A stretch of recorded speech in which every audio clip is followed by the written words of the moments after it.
What is happening, my YouTube family? Good morning, everybody. I just want to say peace and much love on this Friday to everybody that's down with me, that clown with me, and just blessings upon blessings upon blessings to everybody. To even you haters, fakers, traitors, imitators, floggers, busters, dodgers, and everybody else.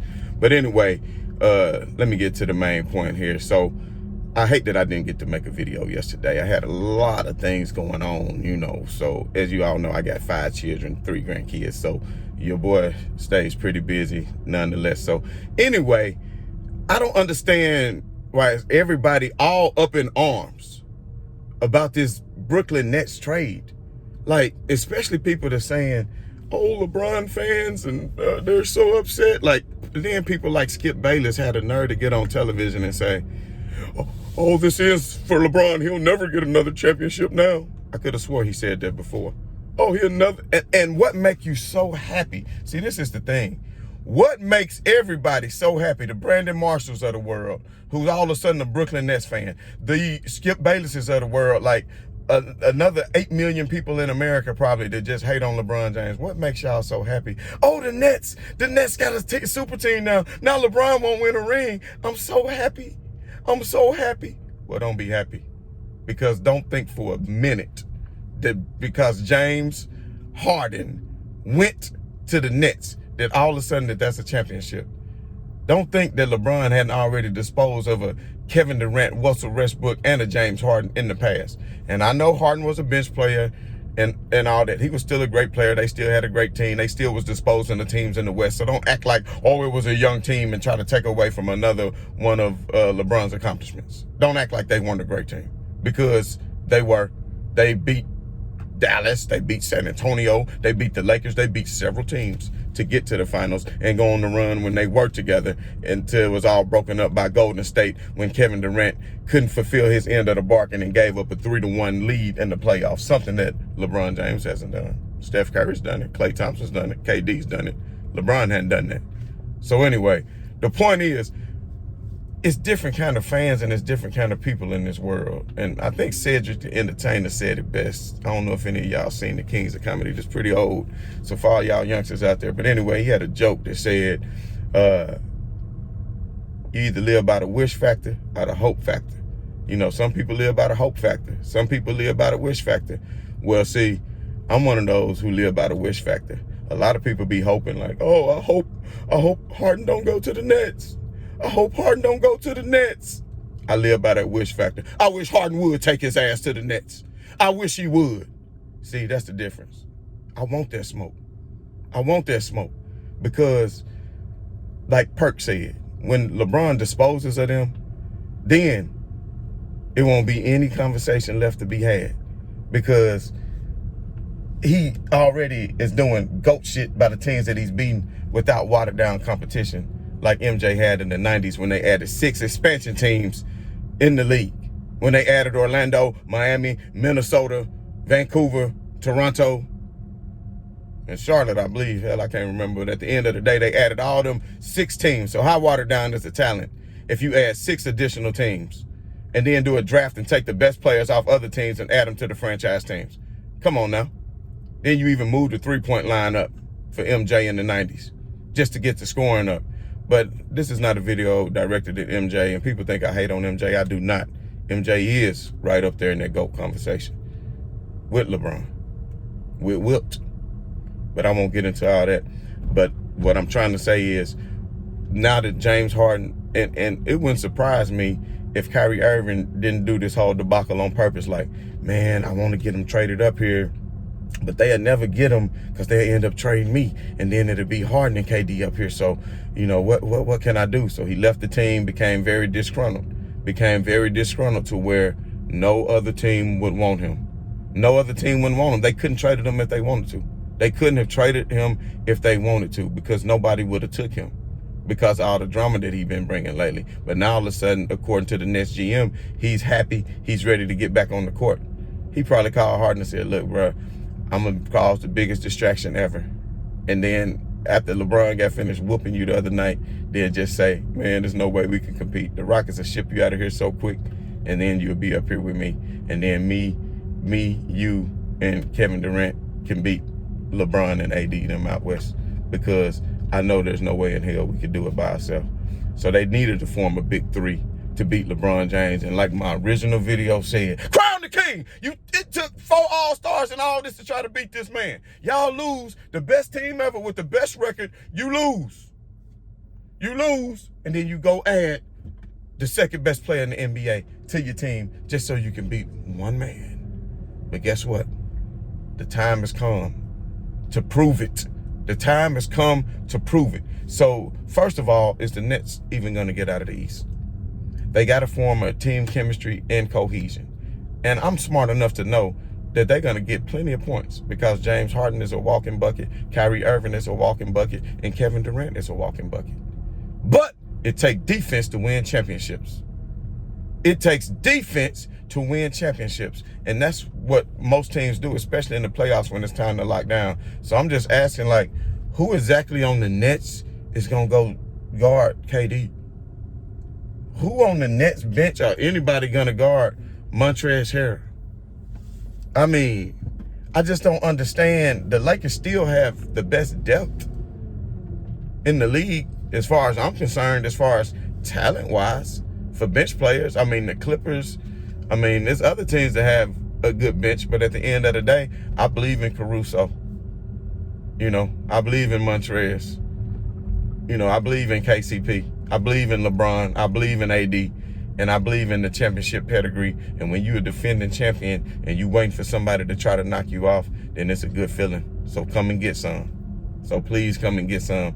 And for people to have the audacity to think that LeBron James is somewhere worried about this somehow, that LeBron James somehow cares about this somehow, like he really somewhere crying a river that they formed, that this team has been formed now. LeBron even put out the joke of the guy who made the little skit making fun of it. He shared it on the Instagram. He thought it was funny. That's how cool LeBron is. He's not really worried about it. You know, LeBron happy in his career, and if he lose, he said he's still happy because he know what he accomplished, and he understand what people had to do just to try to keep him from winning. And he's won the most since he's been in the league, since 2003. So since 2003, who has won more MVPs or championships than LeBron James, or scored more points? Ding, ding, ding, ding, ding, ding, ding, ding. Nobody. So all hail to the king. So anyway, y'all better wake up and recognize what's going on around you if you actually think that the Brooklyn Nets is going to beat the Lakers in the championship in the finals. It'll never happen. It'll never happen. Because while one of them can give you buckets, it's not like both of them can score down each time. You see what I'm saying? They can't score, like, so on each possession, only one of them going to be able to score. Either Kevin Durant, Harden, Kyrie, or whoever. So, I mean, what's the difference? They don't shoot 100%. It was this big old guy back in Atlanta one day. Can't remember his name. I don't know if he was down with Organized Noise or who he was down with. But the guy said, I thought I told him. I ain't never scared. So that's the mentality we as LeBron James fans are having this morning. So nobody really concerned about that, man. Y'all keep that stuff to yourself. All y'all haters who so happy, just so happy to see that this team formed just because you're a hater of one man and worried about one man because he threatens the legacy of somebody that y'all behold in the highest light, that y'all thought he Black Jesus and could do no wrong in Michael Jordan. But no. And let me touch on this before I be out. This big three, there's no big threes in the league, and people act like it was always big threes. Let me tell you something. In the 80s, Dr. J in the 76ers was real cold. Dr. J couldn't get over the hump until they added Moses Malone. That was a hell of a dynamic duo. You understand what I'm saying? And while the Celtics was pretty good when you throw in the Chief with Bird and McHale, but that was still a duo. That was Bird and McHale that made them so great. By the way, Michael Jordan could never beat that Celtics team. And they'll say, oh, it was 4 Hall of Famers. It was McHale. It was Parrish. It was everybody. It was McHale, Parrish, Danny Ainge, Dennis Johnson. Okay. So where did LeBron go? Where are the same excuses for that for LeBron? You know, when he go up against great teams and super teams, you don't hear it. But anyway, back to the point that I was saying with the dynamic duos. Then you had the Pistons. You had the Lakers. The Lakers was Magic and Worthy. Kareem was up in age. I mean, at first it could have been a big three, Magic, Worthy, and Kareem. But at the end of the day, that was all about Magic and Worthy. Then you had other great role players surrounding them, Byron Scott, AC Green, so forth and so on. So then the next team to start winning championships before the Bulls was the Detroit Pistons, which, how was Isaiah Thomas able to knock off the Boston Celtics? But that's something that Michael Jordan could never do. But that's Isaiah Thomas and his team did. And of course, yeah, he had Dennis Rodman, he had Joe Dumars, but who? At the end of the day, that was a great dynamic duo, and that's the point I'm trying to make. And then you had Jordan and Pippen until they added Rodman on the second go-round. That might have been a big three. That was really your first ever big three, and that's why Chicago could dominate and do what they did, because they weren't going up against other teams that had 3 Hall of Famers on it. So the last 3 championships that Jordan won, he had him, Rodman, and Pippen. 3 Hall of Famers going against 2 every time. And Seattle didn't have 2 Hall of Famers. They had 1, Gary Payton. Sean Kemp, a great player, but he's not a Hall of Famer. And that's just facts. So Jordan had 3 Hall of Famers going against 2 every time in the finals. So then you go to the next great dynamic duo. And the next great dynamic duo that you get is Shaq and Kobe. And you saw what they were able to do. Then after that, what you get? Rip Hamilton and Chauncey Billups. They was able to win the championship together. And they had a great team, don't get me wrong, with Tayshaun Prince, Rasheed Wallace, Ben Wallace, the defense that they played, hell of a team, don't get me wrong. And then San Antonio, of course, a dynamic duo of Tony Parker and Tim Duncan. And don't get me wrong, Ginobili was great, and he was a Hall of Famer too, but I'm just saying dynamic duo, you got to have 2 great players. If you can have 2 great players, and that's all LeBron ever needed, was one other great player. Whenever he's had one other great player, it's resulted in the championship. Except for when he had Kyrie, which is a very great and exceptional player, but he was, like I said, going against one of the best teams of all time who had 3 Hall of Famers. I used to say may end up being 4, but with Draymond averaging, Draymond reminded me of what you get at Wendy's, a 4 for 4. What is he averaging? 4 points, 4 assists. I won't even get 4 rebounds. He a 4 for 4. So he needs to go be on Wendy's commercials. But anyway, like I was saying, nobody is worried about no Brooklyn Nets, man. I'm not even about to get into X's and O's. I'm going to say that I'm going to love watching it as it come together. I'm just a fan of hoops, man. So I would love to see Brooklyn play. I'm going to tune into them every night, I'm going to tune into them every night and check them out, along with the other teams that I try to watch as well. I don't know if y'all heard about it, but Miami even turned down a package where they could have got Harden and people beating them up. But if I was them, I wouldn't have got rid of my great young nucleus for James Harden anyway, because everybody know dribble, dribble, step back, dribble, dribble, travel, step back, travel, dribble, dribble, shoot. Nobody wants that on their team. It's eating up the shot clock.